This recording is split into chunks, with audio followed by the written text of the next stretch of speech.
दोस्तों, पीपल के वृक्ष को जल चढ़ाने से कौन सा पुण्य मिलता है? आइए जान लेते हैं। एक नागिन के उद्धार की इस महान कथा के माध्यम से समुद्र की गहराइयों में स्थित क्षीर सागर, वहाँ का दृश्य अत्यंत दिव्य और मनोहर था। क्षीर सागर में लहरों के बीच में शेषनाग की शैया पर भगवान विष्णु सुकून से विराजमान थे। उनका नील वर्णित शरीर दिव्य आभा बिखेर रहा था। उनके समीप माता लक्ष्मी उनके चरण दबा रही थी। चारों ओर दिव्य प्रकाश था और वातावरण में शांत संगीत की ध्वनि गूंज रही थी। इसी बीच एक पावन पथ से आकाश मार्ग होते हुए देवऋषि नारद जी वहां पहुंचे। नारद जी के हाथ में उनका दिव्य बीड़ा था और मुख पर हल्की चिंता की रेखाएं थीं। भगवान विष्णु ने नारद जी को देखा और मंद मुस्कान के साथ कहा, पधारो नारद, तुम्हारा स्वागत है। ऐसा प्रतीत होता है कि तुम कुछ व्यग्र हो। क्या बात है? क्या तुम्हारे भ्रमण में कोई अनहोनी घटी है? नारद जी ने शीश झुकाकर भगवान विष्णु को प्रणाम किया और कहा, हे प्रभु, मैं अभी अभी पृथ्वी लोक से लौटकर आ रहा हूँ। पृथ्वी का भ्रमण करते हुए मैंने एक अत्यंत विचित्र दृश्य देखा। वहाँ कुछ लोग पीपल के वृक्ष को काटते हुए दिखे, जैसे उन्हें उसके महत्व का कोई ज्ञान ही न हो। दूसरी ओर कुछ तपस्वी मुनि और साधक उस वृक्ष की पूजा कर रहे थे। वे उसकी परिक्रमा करते, उस पर जल अर्पित करते और मंत्र उच्चारण करते हुए भगवान विष्णु की स्तुति कर रहे थे। हे प्रभु, इस विरोधाभास को देखकर मेरे मन में जिज्ञासा उत्पन्न हुई। पीपल के वृक्ष का क्या रहस्य है? यह वृक्ष इतना पवित्र क्यों है कि कुछ लोग इसकी पूजा करते हैं और जिन्हें इसका ज्ञान नहीं है वे इसे काटने का पाप क्यों करते हैं? कृपया करके मुझे इसके महत्व के विषय में विस्तार से बताइए ताकि मैं इस ज्ञान को लोक में फैला सकूं। भगवान विष्णु के मुख पर एक कोमल मुस्कान खिल उठी। वे मंद स्वर में बोले, ये नारद, तुम्हारा प्रश्न अत्यंत महत्वपूर्ण है। पीपल का वृक्ष कोई साधारण वृक्ष नहीं है। यह वृक्ष स्वयं मेरे स्वरूप का प्रतीक है। यह न केवल देवताओं का निवास स्थान है, बल्कि इसकी पूजा से मनुष्य के समस्त पापों का नाश होता है और उन्हें मोक्ष की प्राप्ति होती है। सुनो, मैं तुम्हें पीपल के वृक्ष के महत्व की एक कथा सुनाता हूँ, जो यह स्पष्ट करेगी कि क्यों यह वृक्ष पवित्र है और क्यों इसकी पूजा करनी चाहिए। हे नारद, इस कथा का केवल वर्णन और श्रवण ही मनुष्य के लिए पुण्यदय। जो भी इस पावन कथा को श्रद्धा और भक्ति के साथ सुनता है या सुनाता है, उसे नागिन पुण्य प्राप्त होते हैं। जो व्यक्ति इस कथा का श्रवण करता है, उसके जन्म जन्मांतर के संचित पाप नष्ट हो जाते हैं, चाहे उसने अपने अज्ञानवश कितना ही बड़ा पाप क्यों न किया हो। इस कथा के श्रवण से उसे पापों से मुक्ति मिलती है। इस कथा को सुनने वाला अपने पितरों का आशीर्वाद पाता है, उसके पूर्वज संतुष्ट होते हैं और उसे सुख, समृद्धि और शांति का वरदान देते हैं। इसके फलस्वरूप पितरों के ऋण समाप्त होते हैं और उनके मार्ग में आने वाली बाधाएं दूर होती है। इस कथा को सुनने वाला व्यक्ति अपने घर में दुर्भाग्य, दरिद्रता और कष्टों को दूर करता है। उसके परिवार में सुख, समृद्धि और लक्ष्मी का वास होता है। उसका जीवन सदा मंगलमय रहता है। यदि किसी स्त्री पुरुष को संतान सुख की प्राप्ति में बाधा हो रही है तो वह इस कथा को श्रवण करके पीपल के वृक्ष की पूजा करे, उसे संतान सुख की प्राप्ति अवश्य होती है। नारद जी ने आनंद और जिज्ञासा से कहा, प्रभु, मैं ध्यानपूर्वक सुन रहा हूँ, कृपया इस कथा का वर्णन कीजिए। भगवान विष्णु ने कहा, हे नारद, पूर्व काल की बात है। एक अत्यंत गरीब व्यक्ति रहता था जिसका नाम हरिदास था। हरिदास ईमानदार और परिश्रमी था, लेकिन उसका जीवन अत्यंत कठिनाइयों से भरा हुआ था। वह जंगल से लकड़ियाँ काटकर उन्हें बेचता और जैसे तैसे अपने परिवार का भरण पोषण करता था। उसका परिवार बड़ा था। बूढ़े माता पिता, उसकी पत्नी गायत्री और उसके 3 छोटे छोटे बच्चे। हरिदास दिन रात मेहनत करता था, फिर भी परिवार के लिए पर्याप्त भोजन जुटाना मुश्किल हो जाता था।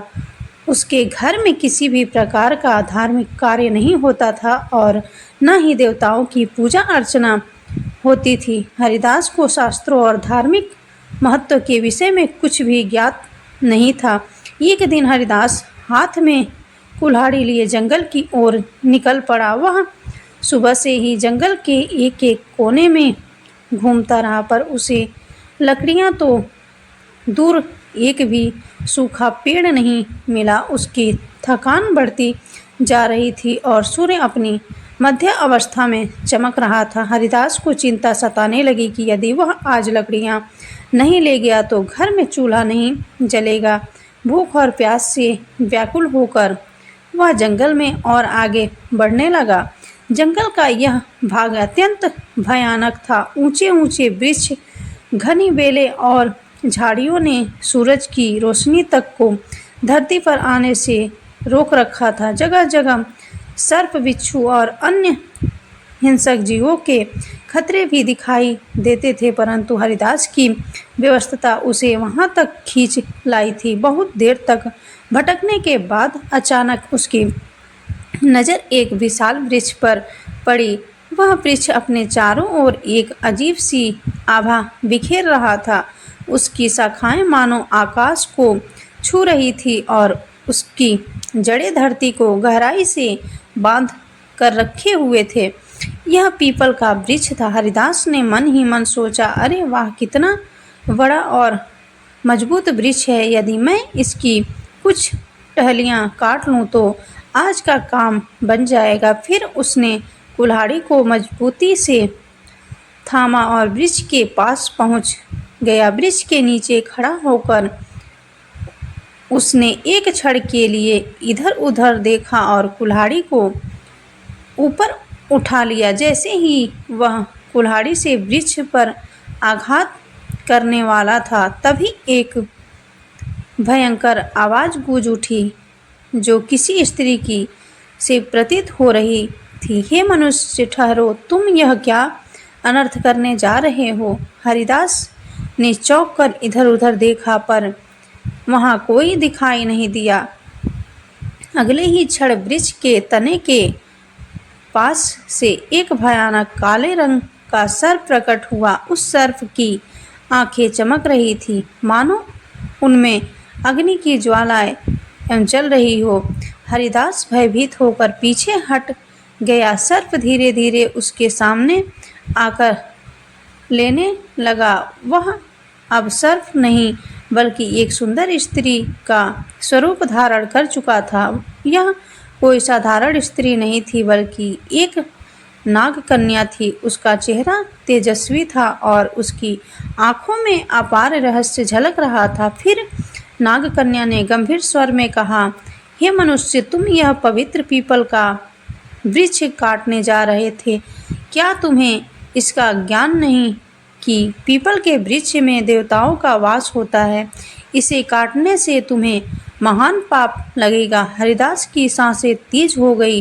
वह भयभीत होकर कांपते हुए स्वर में बोला, हे देवी, आप कौन हैं और मुझसे मनुष्य की वाणी में बात कैसे कर रही हैं? मैंने तो ऐसा कुछ कभी सुना भी नहीं था। कृपया मुझे बताइए कि आप कौन हैं और यह वृक्ष क्यों इतना विशेष है? नाग कन्या मुस्कुराई और बोली, हे मनुष्य, मैं इस पीपल के वृक्ष की रक्षक हूँ। मेरा नाम नागिनी सुरसा है। यह वृक्ष मेरे लिए बहुत प्रिय है क्योंकि इसी वृक्ष में मेरा वास है और यह है, परंतु इस वृक्ष के साथ मेरा यह जुड़ाव केवल इस जन्म का नहीं है बल्कि यह एक पुरानी कथा का परिणाम है। सुनो, मैं तुम्हें अपने पूर्व जन्म की कथा सुनाती हूँ। यह कहते हुए नाग कन्या सुरसा का चेहरा गंभीर हो गया। उसकी आंखों में अतीत का एक गहरा रहस्य चमक उठा। हरिदास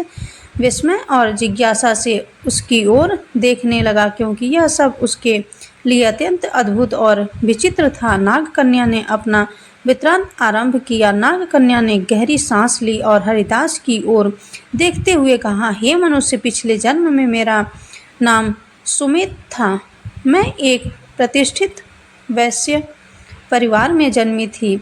मेरे पिता एक धनवान व्यापारी थे और मेरे विवाह का आयोजन उन्होंने बड़ी धूमधाम से किया। मेरा विवाह एक पुण्यात्मा और ज्ञानी वैश्य पुत्र से हुआ जिसका नाम धर्मपाल था। मेरे पति अत्यंत धार्मिक पवित्रता के थे और अनाज का व्यापार करते थे। उनका जीवन सदा लेकिन धर्म और सत्कर्म में लीन था, किंतु मैं उनके गुणों से सर्वथा विपरीत थी। मेरा स्वभाव अत्यंत स्वार्थी और अहंकारी था। मैं न तो अपने पति का आदर करती थी और न ही किसी प्रकार के धर्म कर्म में रुचि रखती थी।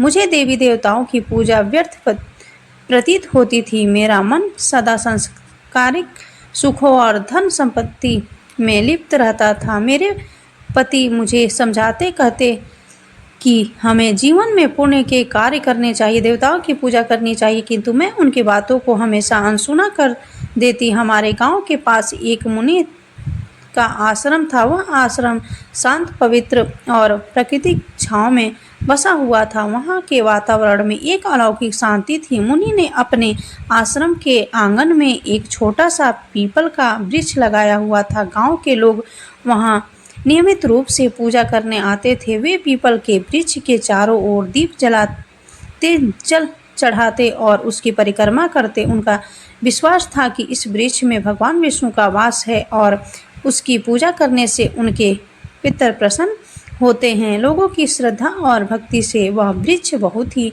कम समय में विशाल हो गया। एक दिन की बात है, मैं उस आश्रम के पास से गुजर रही थी। वहां मैंने देखा कि एक ब्राह्मण अत्यंत श्रद्धा से उस पीपल वृक्ष की पूजा कर रहा था। वह वृक्ष के तले जल चढ़ा रहा था और मंत्रोच्चारण कर रहा था। यह दृश्य देखकर मैं ठहाका मारकर हंसने लगी और कटु स्वर में कहा, अरे ब्राह्मण, तुम मूर्खों की तरह इस वृक्ष की पूजा क्यों कर रहे हो? यह तो केवल एक पेड़ है, ना फल देता है ना फूल। क्या यह पेड़ किसी काम का भी है? यह व्यर्थ का ढोंग है। तुम्हारी पूजा का कोई लाभ नहीं है। मेरे शब्द सुनकर वह ब्राह्मण अत्यंत शांत भाव से मेरी ओर देखता रहा। फिर वह गंभीर स्वर में बोला, हे देवी, तुम्हारा अज्ञान ही तुम्हारे इस व्यवहार का कारण है। क्या तुम्हें ज्ञात नहीं है कि यह पीपल का वृक्ष मात्र एक साधारण वृक्ष नहीं है? इस वृक्ष में स्वयं भगवान विष्णु का वास होता है। यह वृक्ष जीवित है और अत्यंत पवित्र है। इसकी पूजा करने से भगवान विष्णु प्रसन्न होते हैं। इसके तले जल चढ़ाने से पितरों का आशीर्वाद प्राप्त होता है। अनेक जन्मों के पाप इस वृक्ष की पूजा से समाप्त हो जाते हैं। यह वृक्ष मानव जीवन के लिए वरदान स्वरूप है। उस ब्राह्मण की बातों ने मेरे अहंकार को और भड़का दिया। मैंने कटु शब्दों में उसका और उस वृक्ष का उपहास किया। मैं क्रोध में आकर उस वृक्ष के पास पहुंची और व्यंग्यपूर्ण स्वर में कहा, देखते हैं तुम्हारा यह वृक्ष कितना महान है। यह कहकर मैंने आवेश में आकर पीपल के वृक्ष को लात मार दी। जैसे ही मेरी लात उस वृक्ष को लगी, उसी क्षण एक विचित्र घटना घटी। मेरे पैर से लेकर शरीर के अन्य अंगों में जलन होने लगी। वह जलन असहनीय थी। मैंने देखा कि मेरे शरीर में परिवर्तन हो रहा था। धीरे धीरे मेरा रूप बदलने लगा। मेरी त्वचा काली पड़ने लगी और देखते ही देखते मैं एक भयानक सर्पिनी में परिवर्तन हो गई। नागिनी का रूप धारण करके मैं वहीं पर चीखने चिल्लाने लगी। मेरी चीख पुकार सुनकर आश्रम के मुनि वहां आ गए। उनके चरणों में गिर पड़ी और रोते हुए अपनी व्यथा मैंने उनसे विनती की, मुझे इस श्राप से मुक्ति दिलाइए। मुनि गंभीर स्वर में बोले, हे स्त्री, तुमने घोर पाप किया है। पीपल के वृक्ष को अपवित्र करना है और उसका अपमान करना भगवान विष्णु का अपमान है। तुम्हें तुम्हारे कर्मों का दंड मिला है।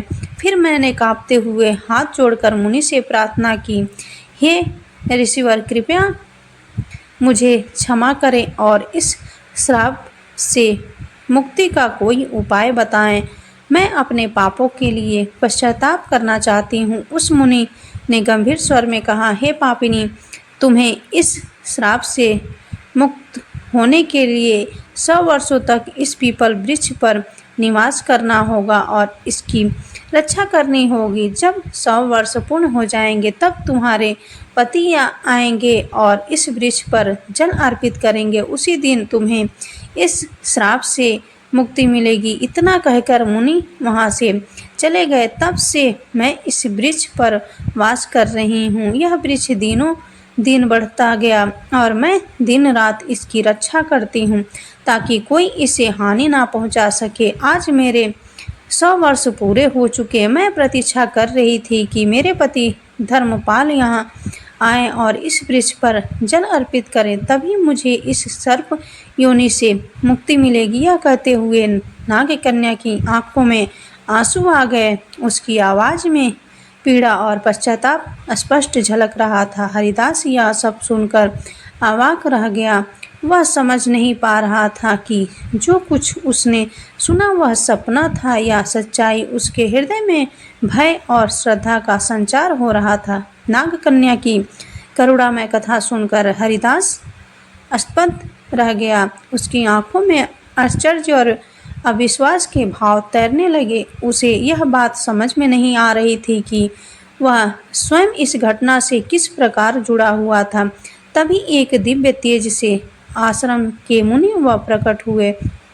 उनका स्वर गंभीर और आशीर्वाद से भरा हुआ था। मुनि ने हरिदास की ओर देखते हुए कहा, हे हरिदास, यह सब तुम्हारे पूर्व जन्म के कर्मों का ही परिणाम है। क्या तुम जानना चाहते हो कि तुम इस नागकन्या के जीवन में क्या स्थान रखते हो? हरिदास ने विस्मय से मुनि की ओर देखा और कांपते स्वर में कहा, हे ऋषिवर, कृपया मुझ पर कृपा करें और मेरे जन्मों के रहस्य का ज्ञान दे। यह सब क्या हो रहा है? मैं इस नागकन्या के साथ किस प्रकार जुड़ा हूँ? मुनि ने अपनी आंखें बंद की और उनके मुख पर एक गंभीर आभा उभरी। फिर उन्होंने कहना आरंभ किया, हे हरिदास, सुनो, तुम्हारे पूर्व जन्म की कथा। इस नागकन्या जिसका नाम सुमित है, इसका पति तुम ही थे। उस जन्म में तुम धर्मपाल नामक एक पुण्यात्मा व्यापारी थे। तुमने सुमित से विवाह किया था और उसका जीवन संवारने का हर संभव प्रयास किया। तुम एक धर्मनिष्ठ और सत्यवादी व्यक्ति थे। तुमने सुमित को सदामार्ग पर लाने के लिए अनेक प्रयास किए, किंतु वह तुम्हारे प्रयासों की उपेक्षा करती रही। हरिदास ने आश्चर्य और अविश्वास के साथ कहा, मैं इस नागकन्या का पति था। मुनि ने मुस्कुराते हुए कहा, हरिदास, सुमित ने अपने अहंकार और अज्ञान के कारण पीपल के वृक्ष का अपमान किया था, जिसके कारण उसे सर्प योनि का श्राप मिला। किंतु भगवान विष्णु ने तुम्हारे पुण्य कर्मों के कारण यह नियम बनाया कि केवल तुम्हारे हाथों से जल अर्पित होने पर ही सुमित को इस श्राप से मुक्ति मिलेगी। तुम यहाँ तक केवल अपनी नियमित के कारण आए हो। तुम्हारा आज यहाँ आना संयोग नहीं है, बल्कि यह विधि का विधान है। सुमित, जो अब तक चुपचाप खड़ी थी, मुनि की बात सुनकर हरिदास के चरणों में गिर पड़ी। उसकी आंखों से आंसुओं की धार बहने लगी। वह कांपते स्वर में बोली, हे स्वामी, मैं अपने पूर्व जन्म के पापों के लिए आपसे क्षमा मांगती हूँ। मेरे अहंकार और अज्ञान के कारण मैंने आपको दुख पहुँचाया और इस पीपल वृक्ष का अपमान किया, किंतु आज मैं आपसे एक बार फिर प्रार्थना करती हूँ, कृपया इस पवित्र वृक्ष पर जल अर्पित कर मुझे इस श्राप से मुक्त करें। हरिदास की आंखों में करुणा भर आई। उसने नागकन्या के प्रति कोई क्रोध या घृणा नहीं दिखाई, बल्कि उसके हृदय में श्रद्धा और सहानुभूति का भाव जाग उठा। उसने मुनि की ओर देखा और कहा, हे ऋषिवर, मुझे बताइए, मैं इस पुण्य कार्य को कैसे पूरा करूं? मुनि ने हरिदास को पीपल वृक्ष के पास ले जाकर कहा, हे वत्स, इस वृक्ष पर श्रद्धा से जल अर्पित करो और भगवान विष्णु का स्मरण करो, इससे तुम्हारे पूर्व जन्म के बंधन समाप्त हो जाएंगे और सुमित को भी मुक्ति मिलेगी। हरिदास ने पास ही रखे कलश से जल भरा। वह पीपल वृक्ष के सामने खड़ा हुआ और अपने मन में भगवान विष्णु का ध्यान करते हुए जल अर्पित करने लगा। जैसे ही उसने जल की धार पीपल पर की जड़ों में चढ़ाई, एक अद्भुत घटना घटी। पीपल वृक्ष के नीचे एक दिव्य प्रकाश फैला और नागकन्या का सर्प रूप धीरे धीरे नष्ट होने लगा। स्थान पर एक सुंदर तेजस्वी स्त्री प्रकट हुई। उसका चेहरा चमक रहा था, मानो वह स्वयं एक देवी हो। सुमित ने हाथ जोड़कर हरिदास और मुनि को प्रणाम किया और सुमित ने कहा, हे स्वामी, आपके पुण्य और भगवान विष्णु की कृपा से मुझे आज इस अभिशाप से मुक्ति मिली है। मैं आपके प्रति कृतज्ञ हूँ। आपने न केवल मेरे पापों का प्रायश्चित करवाया, बल्कि मुझे मोक्ष के मार्ग पर ले आए। मुनि ने आशीर्वाद देते हुए कहा, हे सुमित, अब तुम स्वर्गलोक को प्रस्थान करो। तुम्हारे इस श्राप का अंत हो चुका है। भगवान विष्णु तुम्हें आशीर्वाद दे। सुमित ने एक बार फिर पीपल वृक्ष की परिक्रमा की और वहां से दिव्य प्रकाश के साथ स्वर्गलोक को प्रस्थान कर गए। इस घटना के बाद हरिदास के जीवन में बड़ा परिवर्तन आया। उसने पीपल वृक्ष की महिमा को समझा और प्रतिदिन उसका पूजन करने लगा। उसने अपने परिवार को भी धर्म के मार्ग पर चलने की प्रेरणा दी। वह जान गया कि पवित्र वृक्षों का सम्मान और देवताओं का स्मरण जीवन को सफल बनाता है। भगवान विष्णु ने पीपल वृक्ष के महत्व की कथा समाप्त की। उनके मुख पर करुणा और दिव्यता का तेज झलक रहा था। देवर्षि नारद ने जी अत्यंत भाव विभोर होकर बैठे थे। उन्होंने भगवान विष्णु की स्तुति करते हुए कहा, हे प्रभु, आपने पीपल वृक्ष की महिमा और यह कथा सुनाकर मेरी जिज्ञासा को शांत किया है। मैं धन्य हो गया।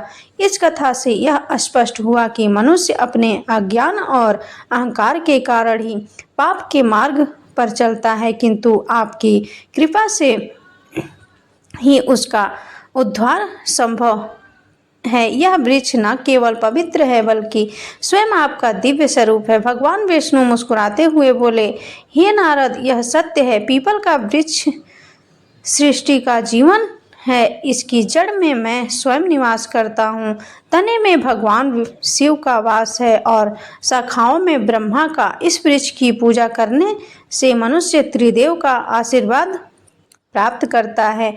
जो भी इस कथा को श्रद्धा से सुनेगा, सुनाएगा अथवा पीपल के वृक्ष की पूजा करेगा, उसे मेरे परम धाम की प्राप्ति होगी। उसके समस्त पापों का नाश होगा और उसे जीवन में सुख शांति तथा परलोक में मोक्ष का आशीर्वाद मिलेगा। नारद जी ने कहा, हे प्रभु, मैं अविलंब पृथ्वी लोक पर जाऊंगा और इस कथा का प्रचार करूंगा। मैं लोगों को यह बताऊंगा कि पीपल के वृक्ष का अपमान नहीं करना चाहिए। इसकी पूजा करके वे आपके सान्निध्य को प्राप्त कर सकते हैं। तो दोस्तों, इस प्रकार से भगवान विष्णु ने नारद जी को पीपल के वृक्ष की महिमा सुनाई।